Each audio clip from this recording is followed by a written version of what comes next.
no ar com Gente Negócios, mais uma noite com você para bater esse papo interessante, né? Essa troca, essa conexão de ideias. A gente tem revelado aqui histórias bem interessantes, desde empreendedores digitais a empresários que fazem a diferença na economia do Brasil, né?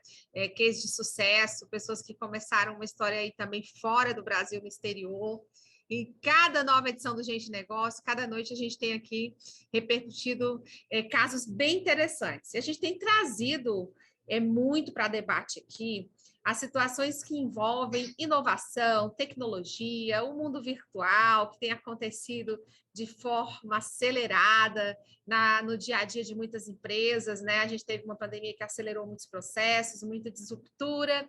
E aí, hoje eu tenho um convidado que tem tudo a ver com esse bate-papo. O Marcelo Minuti é graduado em Administração de Empresas com MBA Executivo em Marketing pela ESPM. Ele também tem uma especialização nos Estados Unidos em gestão de projetos digitais. O currículo é extenso, né? Possui especializações em social network. Também é uma especialização fora, nos Estados Unidos. Se eu estiver errando alguma coisa do currículo, ele vai já me corrigir. Ele adora ser palestrante, consultor, mentor e pesquisador nas áreas de inovação, tecnologias disruptivas, marketing, gamificação e design de negócios. Quer dizer, é um homem que está muito antenado com a realidade que existe hoje e o que vem pelo futuro. Atua no mercado da mídia digital há mais de 20 anos, é muito tempo, né, gente? 2 décadas, sendo um dos pioneiros no Brasil. Nossa, tão jovem, pioneiro no Brasil. Está entre os principais especialistas em inovação e transformação digital no país, e as suas palestras e cursos já foram vistos por dezenas de milhares de pessoas. Ele está morrendo de rir enquanto eu estou lendo o currículo dele. Muito prazer te conhecer, Marcelo, mas teu currículo é muito bacana. Parece uma redação isso daí, Virgínia. Tá vendo? Mas você que é professor, ótimo. né? Você que é professor, tá lendo a sua própria redação da sua vida, né? Da sua história, né? Isso Marcelo, mesmo. o Gente Negócio é esse bate-papo, sabe? O Marcelo está falando de Brasília, mas ele nasceu em São Paulo, me falou, né? A gente estava trocando figurinha aqui no bastidor. E aí é o seguinte, como a gente tem muito assunto e a tua história é muito interessante, vamos embora falar um pouco sobre você, né? A gente já falou aqui o teu currículo e tal, mas me fala quem é o Marcelo Minuti hoje, que faz sucesso também na internet.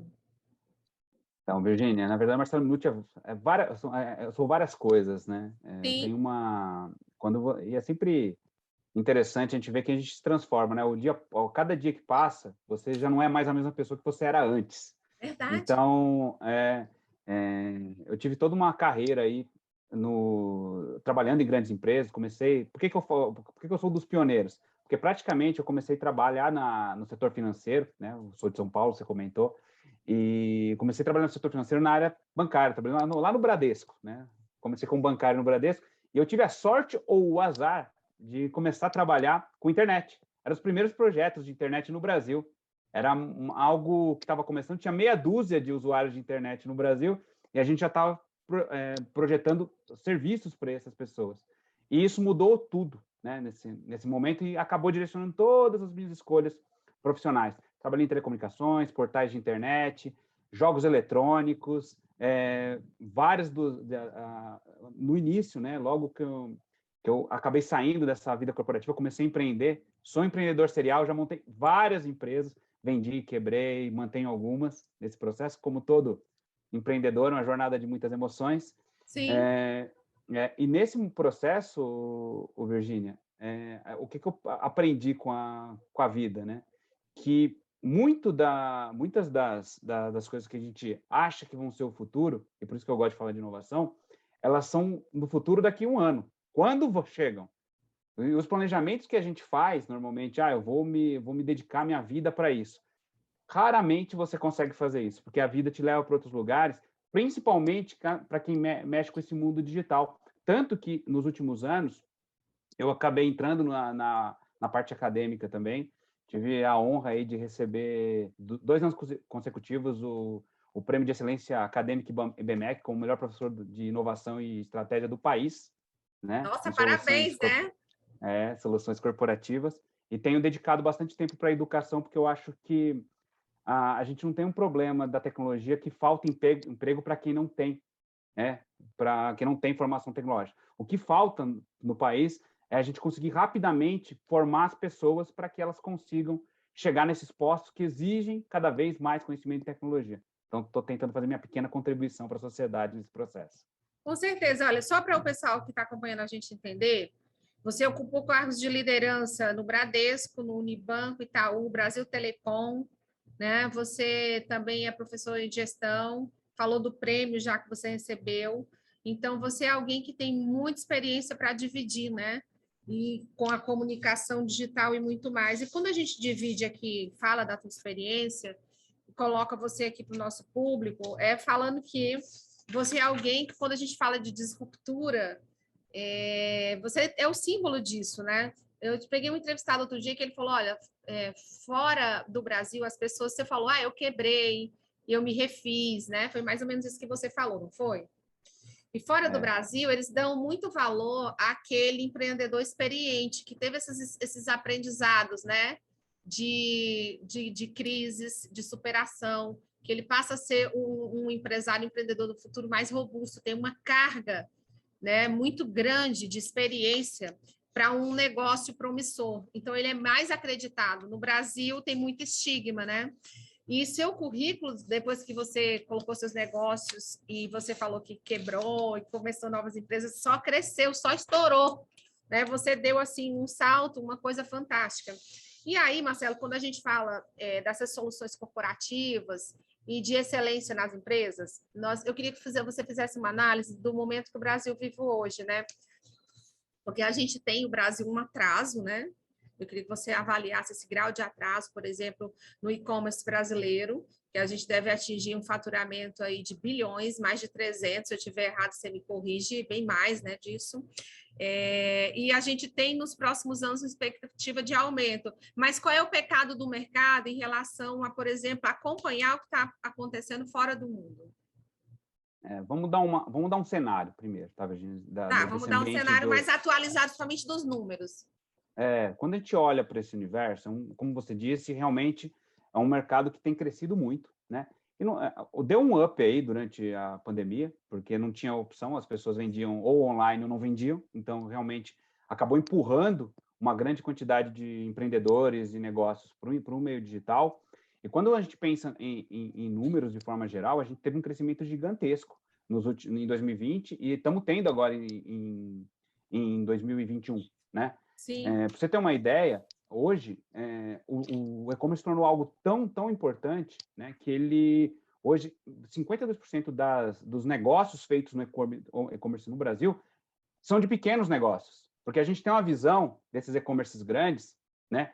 São esses grandes portais, né, que vendem muito, mas o pequeno empreendedor está vendendo na internet porque ele praticamente, se ele não fazia isso antes, ele foi empurrado para fazer agora.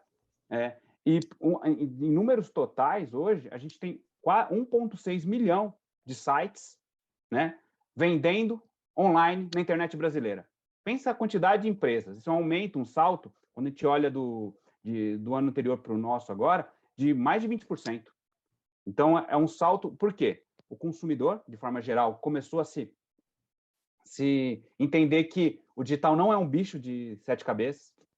Ele consegue fazer coisas, consumir coisas pelo ambiente digital, mas ele tinha esses receios antes. Agora não. Né? Agora as pessoas pedem comida, começaram a pedir, começaram a ser doutrinados com isso já com serviços como Uber, como Cabify, 99, né? Pedir com um carro por aplicativo. Então, o digital começou a entrar na vida das pessoas como sendo um caminho possível para elas consumirem produtos e serviços.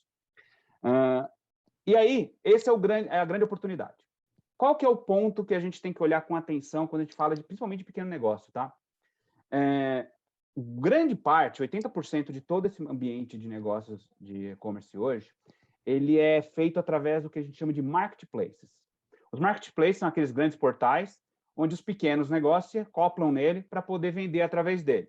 E esse grande marketplace dá as ferramentas para o pequeno negócio, até médios negócios estão usando essas plataformas. Então, te dá uma forma de você conseguir ter um meio de pagamento para a pessoa pagar, dá uma forma de você hospedar com uma estrutura visualmente agradável para as pessoas poderem ver seus produtos e serviços, permite que te dá serviços de logística para você acessar, para fazer a entrega dos produtos, então dá um conjunto de facilidades.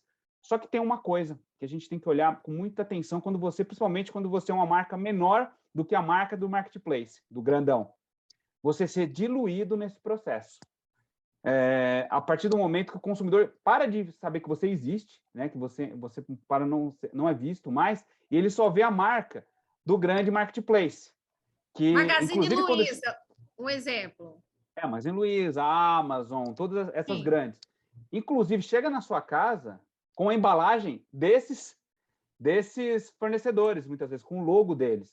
Então, existe a percepção de marca, de valor, acaba sendo transferida para o grande marketplace. E considerando que 80% de todo mundo que vende no Brasil online vende através desses marketplaces, e a gente está falando de produtos de e-commerce, produtos mesmo, mas a gente pode levar isso para o ambiente de alimentação. Quando você olha para o iFood, quando você olha para o Uber Eats, são plataformas, são marketplaces, só que de um produto diferente, né, que é de alimentação, que é onde as pessoas estão inseridas. Muita gente pede, por exemplo, um prato, uma comida de um restaurante, e nem lembra direito o restaurante que pediu, só lembra que foi pedido naquela plataforma. Então, isso é uma mão na roda para você rapidamente entrar no digital. Mas se você não tiver uma estratégia sólida, no médio e longo prazo, essas plataformas podem diluir você e você perde o relacionamento com o seu público final, né? Então, é uma parte de uma grande oportunidade, porque cada vez tem mais gente comprando pela internet, então tem muita oportunidade para crescer nesse ambiente, mas sempre olhando com atenção para não ser diluído em cima desses grandes espaços que são de grandes marcas, né? A gente começou falando aqui dessa aceleração que a pandemia fez, né? Inclusive na estratégia de comunicação das empresas. E essa estratégia, ela foi acelerada muitíssimo, vamos dizer, em cerca de 6 anos, né? Segundo estimativas que existem hoje. É como se a gente tivesse acelerado em 2 anos, 6, vamos dizer assim. Não sei se você concorda com esse patamar. Mas o que a gente tem visto, como eu falei, são situações bem complexas. Vamos dizer, você falou aí do Uber, né? O Uber vive hoje um impasse muito grande por conta do preço do combustível, a plataforma que não se imaginava que poderia haver uma estagnação, um retrocesso, está passando por um momento muito, eu vou até colocar delicado, porque está delicado para a economia nacional, inclusive os números foram todos revistos agora do PIB, né? Você é um homem que acompanha super isso. E aí eu te pergunto, vamos embora fazer aqui a sua análise. A gente vê a Uber chegar onde chegou, e a gente vive no Brasil essa gangorra, essa montanha-russa, que é a economia e o risco político. Uma plataforma tão poderosa como essa está passando por uma situação delicada. Muito complicado para a economia dessas empresas viver nessa gangorra. O Brasil corre risco de perder muito investimento, na sua opinião, daí para frente? Ou você acha que a economia vamos dizer assim, a plataforma do governo vai conseguir arrefecer algum tipo de debandada dos investidores? A gente tem os dois lados nesse ambiente aí, Virginia. Quando a gente olha, tem a questão econômica, que afeta diretamente, você falou do exemplo do Uber, né? E tem a questão do valor do preço dos combustíveis, que acaba afetando, né? Efetivamente, a rentabilidade de quem usa Uber. A gente tem visto vários estudos que mostram que grande parte dos motoristas que migraram para o Uber estão saindo, porque não está valendo, conseguem não tá alugar valendo o a pena. Carro, muito caro o aluguel do carro, que a maioria aluga, aquela história, né? Mas tem desse lado que a economia afeta diretamente os negócios. Então, se a economia vai bem, os negócios vão junto, né? Com exceção aí de algum ou outro que acaba surfando as oportunidades de uma situação de economia ruim, porque nem sempre é ruim para todo mundo, né? Sempre tem alguns que estão aproveitando. Eu estava vendo hoje, inclusive, eu dei uma outra entrevista 2 dias atrás sobre o mercado pet. O mercado pet bombou nos últimos tempos, né? Por quê? A quantidade de pessoas com pet em casa, com cachorros, com gatos, triplicou e os valores são bilionários, né? Triplicou, exatamente. Triplicou. Então, mas normalmente é a exceção. A grande maioria, quando a economia vai mal também. Então, a economia afeta diretamente. Mas tem um outro lado que aí é menos responsabilidade de governos, menos responsabilidade de entidades externas e mais responsabilidade do próprio empreendedor, do próprio negócio, que é entender a dinâmica de ruptura, né, baseada em inovação. Então, por exemplo, a gente fala, pô, o Uber está indo mal. Pode ser que a gente esteja enxergando em algum momento aí uma ruptura para um novo modelo. E aí ela surfou uma onda, tem uma outra onda vindo. A gente viu isso com mercados como, por exemplo, até 2007, antes de lançarem o iPhone, por exemplo, né, o conceito de smartphone popularizado, as pessoas antes disso usavam aqueles telefones que só falavam, né? E quanto menor, mais caro era. De repente, é lançado um aparelho diferente, né? Que é grande, pesado, tem outras características e que transforma aquele novo modelo no padrão de mercado. Todo mundo que fazia o modelo anterior foi diluído. Então, a vida está muito difícil para quem é empreendedor, porque ele tem que lidar com essa questão da economia, mas, e ele tem que lidar também, mas ele precisa também estar muito, mas muito atento, Virgínia, com as transformações ao redor. Porque às vezes a gente se apega às coisas que sempre deram certo, sempre funcionaram, mas como as coisas no ambiente estão mudando, as necessidades das pessoas estão mudando, o que os consumidores valorizam também está mudando nesse processo, você acaba tendo um modelo de negócio que está se tornando obsoleto e que não te rentabiliza mais como rentabilizava anteriormente. Então, de um lado, você tem essa questão que políticas governamentais afetam diretamente, né, porque a economia está ali diretamente ligada, mas tem do outro lado, você não pode ficar parado.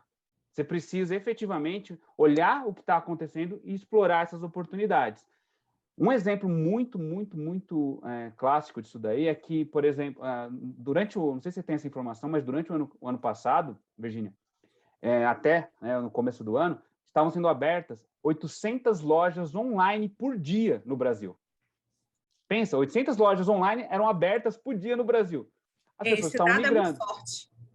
Muito forte. Você vê um movimento. Aí você fala, eu estou aqui com o meu negócio, acho que vai ficar desse jeito, não vou entrar nesse negócio online porque eu nunca precisei. Você pode morrer no caminho. Então, as tendências aconteceram, as mudanças aconteceram, você tem que, muitas vezes, adaptar o seu negócio para explorar essas oportunidades, não tem jeito. Olha, então vou te acrescentar dados aqui à nossa conversa, tá? Entre abril e junho, meses de pico do distanciamento, né, no auge da pandemia, 5,7 milhões de clientes fizeram primeira compra pela internet. Isso é um dado levantado aí nacional. E a gente tem, vamos dizer assim, de maneira geral, a gente sabe que tem pilares que sustentam esse comércio eletrônico, né, Marcelo? A gente tem a tecnologia, para não esquecer, eu fiz uma listinha aqui, tecnologia, o pagamento, a logística, serviço de atendimento ao consumidor. Você falou 800 por dia. Na tua projeção, na tua experiente análise, quantas dessas vão conseguir sustentar-se e quais serão os maiores entraves que nós temos no Brasil para, vamos dizer, dar suporte e a economia ajudar, o país ajudar que esses negócios prosperem? A gente vive um momento, Virginia, que eu diria que o planejamento de hoje não vale para daqui a um ano, né? Devido a questões ligadas ao ambiente econômico, como você pontuou, né? E a velocidade das inovações. E, por exemplo, como eu estava dizendo que muitas vezes a gente planeja achando que o mundo vai ser estável, e a gente sabe que isso nunca mais vai acontecer, Virginia. Nunca mais o mundo vai ser estável. Então, os modelos de negócio, os negócios vão ter que se transformar constantemente. Para você ter uma ideia, o tempo de que as empresas se mantêm no topo, a cada ano, reduz mais. Então, empresas que antes duravam 50, 60, 70 anos, elas estão morrendo, né? O grau de mortalidade está aumentando. E muitas vezes porque elas não conseguem se adaptar a essas transformações. Um exemplo que eu vou dar para você, que é um fenômeno que está na nossa porta agora, tá? E que tem a ver com comércio, efetivamente. Tem um movimento que já vem vindo da China, por exemplo, nos últimos anos, que eles começou lá, mas já está se espalhando pelo mundo, que é um conceito que eles chamam de live commerce. Você já ouviu falar disso? O que são as live commerce? São iniciativas de comércio eletrônico, só que através de uma live.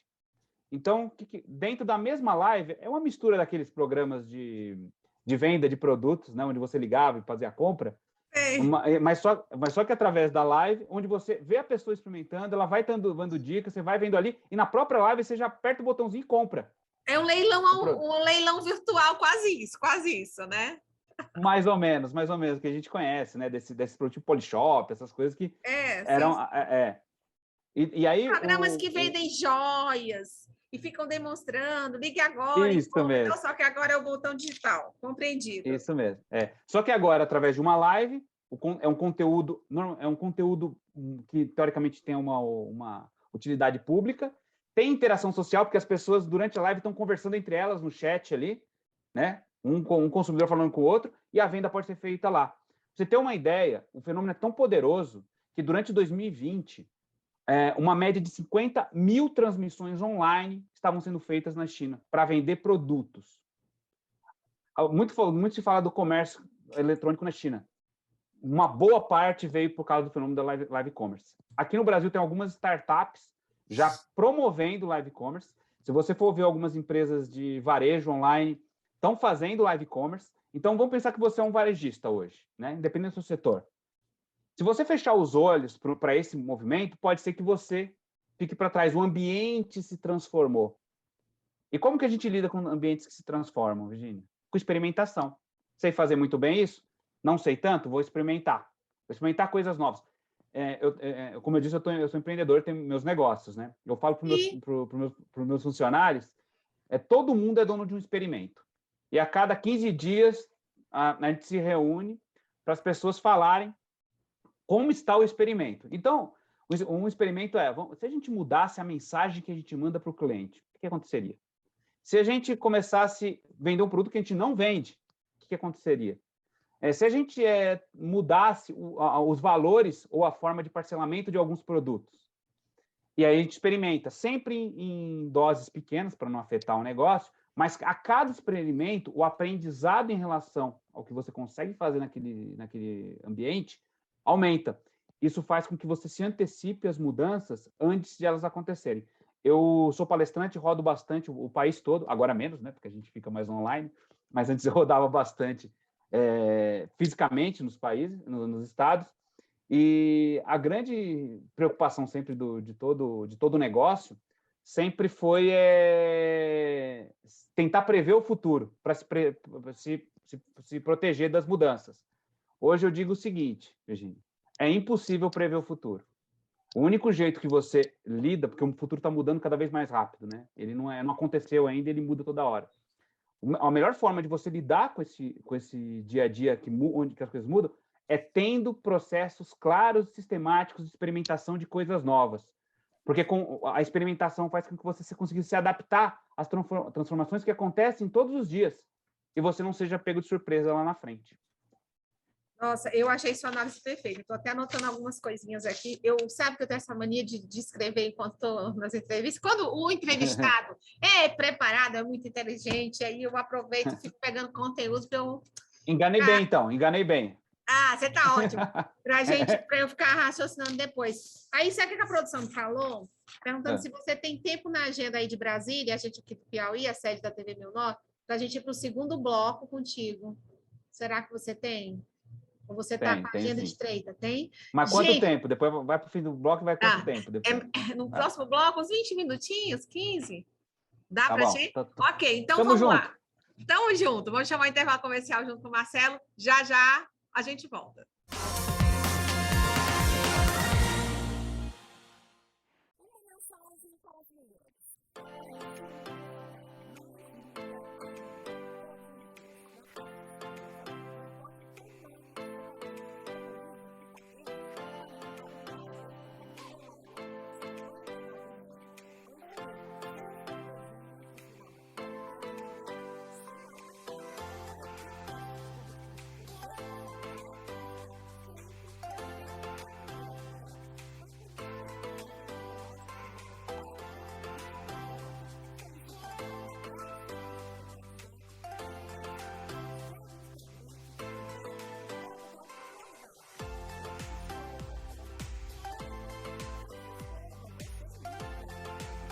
Você sabia que aqui, na sua cidade, tem uma Festa Escova? E mais, estamos pertinho de você.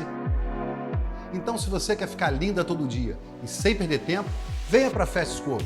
Sem precisar de hora marcada, a Festa Escova conta com diversos serviços para deixar você pronta para qualquer ocasião e linda a qualquer hora do dia. Aqui você pode fazer suas escovas, hidratação, tranças e makes.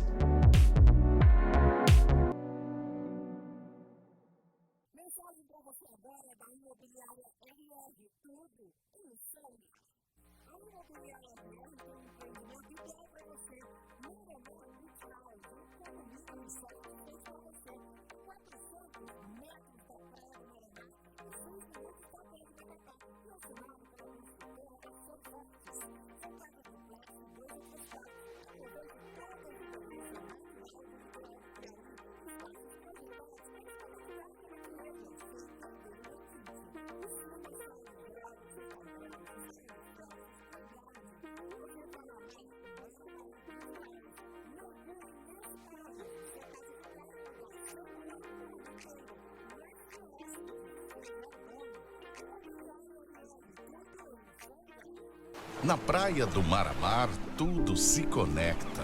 As dunas e as águas, o sol e o mar, você e o paraíso.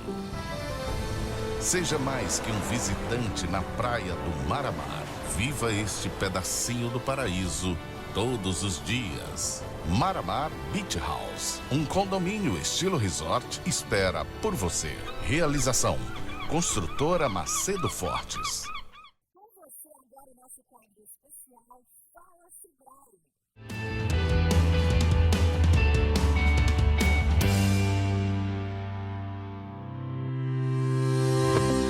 Teresina e Floriano já receberam nesse mês edições do Seminário Piauí Mais Simples, um evento realizado pelo SEBRAE em parceria com a Junta Comercial para incentivar a adoção do Rede Simples.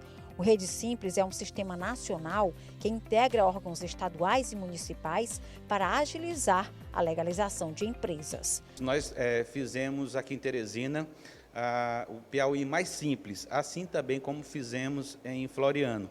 Floriano foi no dia 3, agora de setembro, e fizemos dia 10 o Piauí Mais Simples aqui em Teresina. Realmente foi um evento com um sucesso muito grande. Nós tivemos aqui 85 pessoas participando, pessoas da área de tributos, assessores jurídicos dos municípios, agentes de desenvolvimento, pessoas ligadas ao Piauí Digital. Enfim, nós tivemos 3 palestras, né?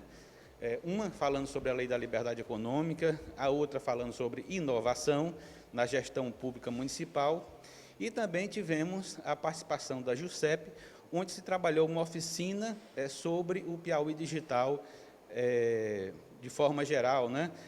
Como melhorar esse trabalho do Piauí Digital nos municípios. Atualmente, para conseguir formalizar sua empresa no Piauí, o empreendedor espera 55 horas, ou seja, 2 dias e 7 horas. O tempo é 3 vezes maior do que a média no Brasil. De acordo com Helder Freitas, gerente do SEBRAE, o Estado já avançou, mas precisa de maior integração de gestores para conquistar um cenário melhor. Quando se facilita a abertura de um negócio, você aumenta a renda do município, né? As pessoas conseguem viver melhor nesse município, nessa cidade. Então, assim, ao gestor público que está nos vendo nesse momento, eu indico fortemente, né, que tenha essa visão da facilidade de abertura de empresas em seus municípios, porque vai gerar mais renda, vai deixar a população com maiores possibilidades e certamente vai transformar a vida deste município. No próximo dia 17, o Seminário Piauí Mais Simples acontece em Bom Jesus e no dia 30, em Parnaíba. A participação é gratuita e a inscrição pode ser feita pela internet. Quem estiver interessado em participar do evento deve logo entrar em contato, né, através das mídias sociais do SEBRAE no Piauí, que nós temos o link para fazer inscrição. São poucas vagas por conta desse momento que nós estamos vivendo, nós não podemos ter muitas vagas, né, muitos participantes em cada evento. Pessoas da área de tributos do município, o agente de desenvolvimento, onde tem a sala do empreendedor, a pessoa ligada, por exemplo, licitações, pessoas que trabalham com tributos, todas aquelas pessoas, assessores jurídicos, todas aquelas pessoas que são envolvidas diretamente no município com a abertura dos negócios. Agora, a gente recomenda fortemente que os gestores, né, os prefeitos, também participem, porque nós vamos falar desse tema importantíssimo, que é a inovação na gestão pública municipal.